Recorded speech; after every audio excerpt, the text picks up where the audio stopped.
Hello friends, अगर आपने इस ड्रामा के इससे पहले के एपिसोड्स नहीं देखे हैं तो जाके देख लें, जिसका लिंक आपको डिस्क्रिप्शन बॉक्स में मिल जाएगा। एपिसोड 5 की स्टार्टिंग में हम देखते हैं कि जियान जाओ और अपने भाई से मिलने जाती है, तो उसकी हालत देख के वो दोनों समझ जाते हैं कि जियान और विंग में सेकंड किस हो चुकी है। जियान का गुड लक स्टार्ट हुआ कि नहीं ये देखने के लिए जैन अपने मोबाइल में उसका हैंड टच कराता है।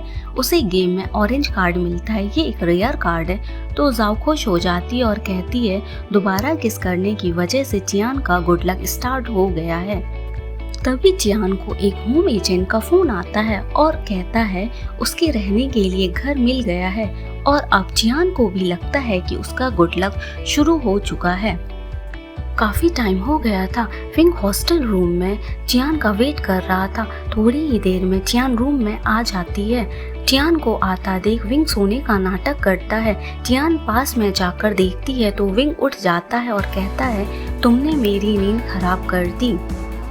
जियान उसे बताती है कि कल से वो परेशान नहीं करेगी क्योंकि वो कल यहाँ से शिफ्ट कर रही है। ये बात सुनकर विंग को अच्छा नहीं लगता और कहता है तुम अपना सारा सामान लेके जाना, कुछ छोड़कर मत जाना। विंग की ऐसी बात सुनकर जियान को अच्छा नहीं लगता, पर उसे तो यहाँ से जाना ही था। नेक्स्ट मॉर्निंग विंग जागता है तो देखता है कि जियान जा चुकी है और उसका कोई सामान भी नहीं है। विंग को बुरा लगता है कि जियान उसे गुड बाय भी बोलकर नहीं गई और वो खिड़की के बाहर देखता है कि वहाँ 2 स्नोमैन बने हुए हैं जिस पर गुड बाय लिखा हुआ था। विंग जियान को मिस करता है और उसका पोर्ट्रेट बनाता है। विंग जब हॉस्टल रूम में वापस आता है तो देखता है कि जियान का सारा सामान रूम में रखा हुआ है और वो खिड़की से बाहर देखता है तो उसे जियान नजर आती है। विंग जियान के पास जाकर पूछता है कि तुम वापस क्यों आए हो, तो वो कहती है कि मैं तुम्हें छोड़कर कैसे जा सकता हूँ, अकेले रहने से अच्छा है कि मैं तुम्हारे साथ रहूँ। और विंग को लगता है शायद जियान उसे लाइक करने लगी है। एक्चुअली होता ये है कि जियान हॉस्टल के बाहर एजेंट के कॉल का वेट कर रही थी, पर उस होम एजेंट ने उसे डंप कर दिया था। मतलब जियान का गुड लक अभी शुरू नहीं हुआ और घर ना मिल पाने की वजह से जियान को हॉस्टल वापस आना पड़ता है।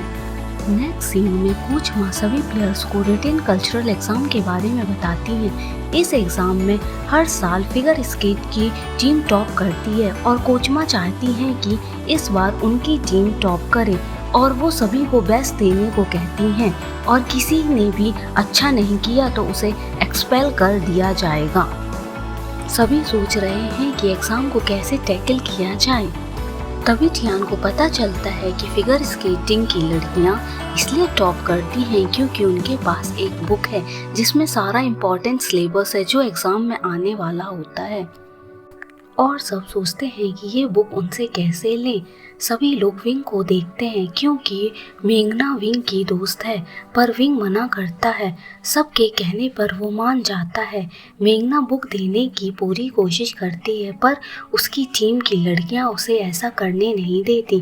क्लास में सभी लोग विंग का वेट कर रहे थे कि वो बुक लेकर आएगा, पर विंग नहीं आया तो सभी लोग जियान को कहते हैं कि तुम विंग से बुक लेकर आओ क्योंकि कल एग्जाम है और टाइम नहीं है।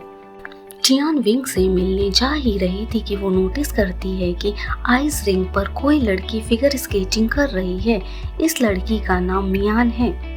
जियान उसे फिगर स्केटिंग करते देखती है, पर तभी मियान नीचे गिर जाती है और वो उठकर जियान से पूछती है कि तुम यहाँ क्या कर रहे हो, और जियान घबरा जाती है। वो दोनों फिगर स्केटिंग के बारे में बात करने लगती हैं तो जियान उसे उसकी स्ट्रेंथ और वीकनेस के बारे में बताती है तो मियान खुश हो जाती है। मियान उसे वो बुक भी देती है जिसका सिलेबस कल एग्जाम में आने वाला था। जियान उससे पूछती है क्या ये बुक वो अपने दोस्तों के साथ शेयर कर सकती है और मियान उसे परमिशन दे देती है। जियान उस बुक की कॉपी कराकर अपने सभी दोस्तों को देती है। बुक को पाकर सभी खुश हो जाते हैं। सभी को यह लगता है कि जियान ये बुक विंग से लाई है। वो सभी विंग के बारे में पूछते हैं तो एक दोस्त बोलता है वो डेट में बिजी होगा। डेट वाली बात सुनकर टियान को बुरा लगता है। दूसरी तरफ विंग बुक का इंतजाम कर रहा था, पर वो मेघना के थ्रू नहीं। विंग रूम में आता है तो देखता है कि सभी टीममेट्स उसके ही रूम में एग्जाम की प्रिपरेशन कर रहे हैं। टियान सोचती है कि मेघना से बुक लेकर उसने पढ़ लिया होगा, इसलिए वो विंग को बुक नहीं देती।